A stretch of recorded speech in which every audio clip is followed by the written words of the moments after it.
Hi. Hi, it's Zarka from Magpie Gemstones, and I've received a whole bunch of requests to show how I wrap briolets. I'm not so sure that I'm an expert at that, but I'm willing to show you my process. I have 3 different ways that I wrap briolets. Of course, if you're incorporating it into a design, then you can do it a whole bunch of different ways, but the 3 basic ways that I use, I'll show you really quickly. Make sure you can see my hands. Okay, it's good. I grabbed brios or drops that had big holes so I could show you with larger wire and it'll be easier for you to see. Most of the time though, briolets are cut out of higher quality stone and they're hand faceted and hand cut in India. Usually they're stones that fracture easily, and so to get inexpensive briolets or less expensive briolets, the holes are usually really, really tiny because when they make a big hole, there's so much more loss that big hole briolets usually cost quite a bit more. So if you are just getting started and you buy an emerald briolet and it was a really good price, and you get it home and you find out you can only get 28 gauge wire through, that's pretty typical. And so you see a lot of the briolets that are wrapped into a brio, and then a lot of wrapping is done around the stone, and that's partially to keep the structure and the integrity because the wire going through the hole is so tiny. So this is the way I'm showing you. I'm using much thicker wire than you will probably be using so that you can see the wire, and I'm using a stone that has a much bigger hole than you're probably going to experience, but still the technique will basically be the same. So I have 3 different kinds of wraps that I usually use on my brios, and I will show those to you now. I wonder if you can see these up here. Let me move my... So I'm going to do the first one. So the first one, I don't know if you've ever wire wrapped a bead, but that's basically what I do. And if you've watched any of my other videos, you know I always pick a spot on my thumb so that I know exactly how long this bit of wire should be, and it should be about 1 inch. Decide on how big the circle's going to be that you want at the top of your brio. I fold it over, and then make your wire wrapped. I'm going to pull this up a little bit so you can see. Make your wrapped noose or your hangman's noose or your wrapped loop, whatever you want to call it. So I'll do that really quickly here. Now this way is not a way that you often see in any of the videos or any of the tutorials. And the reason for that is that it takes some practice knowing visually where this loop is going to lay. See that? So most people will bend there, and then the loop's going to go way off here, or they'll make this really long, and the loop's going to go way over there, or way up here. But you learn visually over time. See, I go like that, and then I bend this up, and I bring this side up, like so, and I have myself a V. And you want to leave enough space between the top of the stone and the top of your wrapping so that it flows. You don't want it all tight like this, and then it gets stuck and it gets all weird. You need to leave some space in there. So I grab my pliers after I've made my V and it looks visually correct to me, and I hold it, and then I finish wrapping it, just like you wrap a bead that you're going to set in, in line in a necklace or in a bracelet or earrings or whatever. And bring it around and snip it. Now you'll see a lot of the chaos kind of wrapping right now on briolets. It's really hot, and that's where you take that wire that I was just playing with down and around and then back up, and you loop it and you make it kind of messy. That's kind of a cool look, and with that end wire you can just go around and play all you want. But there we are. That's how I like to do a wrapped brio. That's a simple wrapped brio. And here's where you took it down further. Now, one of the things that always often happens when you're wire wrapping a briolet is that it will be a really, really thin wire, and the little wire that you're going to have off the loop of the top is going to be really, really thin, and you don't feel very comfortable with that. At least I don't. So what I do there is I go through and I give myself about 2 inches on this side, or if I'm going to do a lot of like chaos wrapping, I use a whole bunch more. But I give myself 1.5 to 2 inches on this side. Pull it up into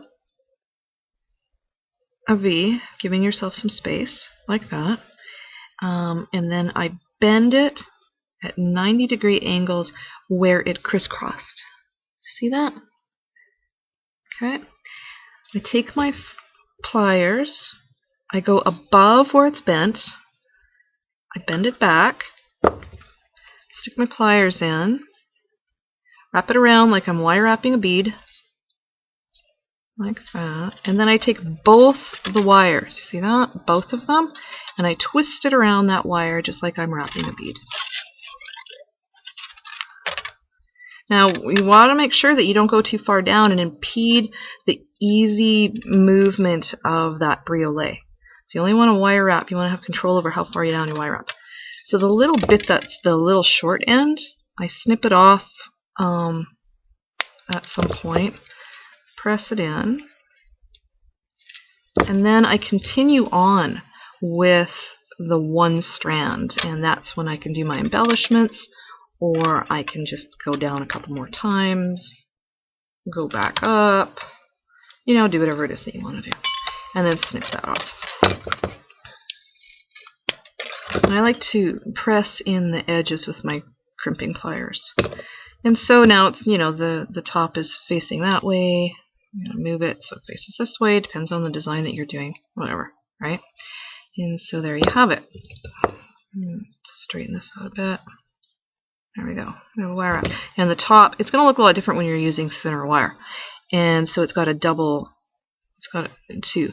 But you can also do that. You can go around your pliers 2, 3, 4 times, and you can have a whole bunch of loops at the top. I don't have any like that right now. But if it's really thin wire, there's no reason why you can't go around your pliers 3 times before you go back down and do the wrapping. You can also do that on a single. Here, I'll show you what I mean. Shouldn't take more than a second. So, okay, so I pick my spot, and instead of doing my loop this way, I do my loop like this, and I go 1, 2, 3, let's say 4 times, right? And then I want this at a 90-degree angle, like that. Take this and wrap it around.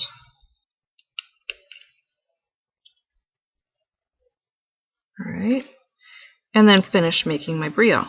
And so then your top loop looks like that. Okay, so one more wrap that I like to do is you start off with the traditional bead. I keep peeking my head down here, make sure you can see me. The traditional hangman's noose or the bead wrap, like this. If you're able to use thicker wire, you don't have to do the wrapping part, you can just make a loop. And you go around. My wire got away on me there. I'm using quite a bit thicker wire than you probably will ever use for a briolette. So, okay, I'm just going to snip it because I made it a little too long for my liking. But if you want, no, actually I'm going to leave it longer so you can see what it is that I'm going to do here. And this is for a different look completely. This is for this look right here. And you can wire wrap it to something else. You can make these longer so that these loops can come together, right? If you want to wrap it into an armature, like let's say you have something that you've hammered and you want to wrap this into the middle, then you can have these coming straight out and then you can wire wrap them in. But this is a different look for, you know, structurally if you're doing something different. Now, where did I put my... Okay. So I've got this side done, and I decide, you know, how long I want that to be, and then I replicate it on the other side. Just make a bend, make a loop, and finish the wrap.